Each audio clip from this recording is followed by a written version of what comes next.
বাংলাদেশের প্রথম প্রধানমন্ত্রী মুজিবুর রহমানের মূর্তিকে ক্ষতিগ্রস্ত করা হয় মিছিলে জনগণদের হাতে। শেখ হাসিনার পদত্যাগের খবর ছড়িয়ে পড়তে 2 বছর আগে শ্রীলঙ্কায় যে দৃশ্য দেখা গিয়েছিল সেই দৃশ্য দেখা গেল আবার বাংলাদেশে। বাংলাদেশের পরিস্থিতির অবনতি ভারতের জন্য খুবই চিন্তাজনক।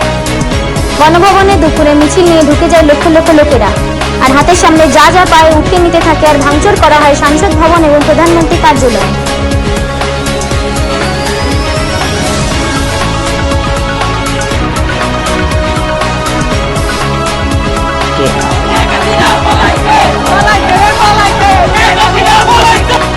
শেখ স্বরাষ্ট্রমন্ত্রীর বাসভবনে হয় ভাঙচুর এবং অগ্নিসংযোগ। বাংলাদেশের সেনা প্রধান এবং বিরোধী নেতারা জোর করে শেখ হাসিনাকে পদত্যাগ করার জন্য এবং বাংলাদেশ ত্যাগ করার জন্য এই মুহূর্তে শেখ হাসিনা ভারতে আশ্রয় নিয়েছেন। চপার নম্বর AJAX 1431 করে উনি দিল্লি এসেছেন।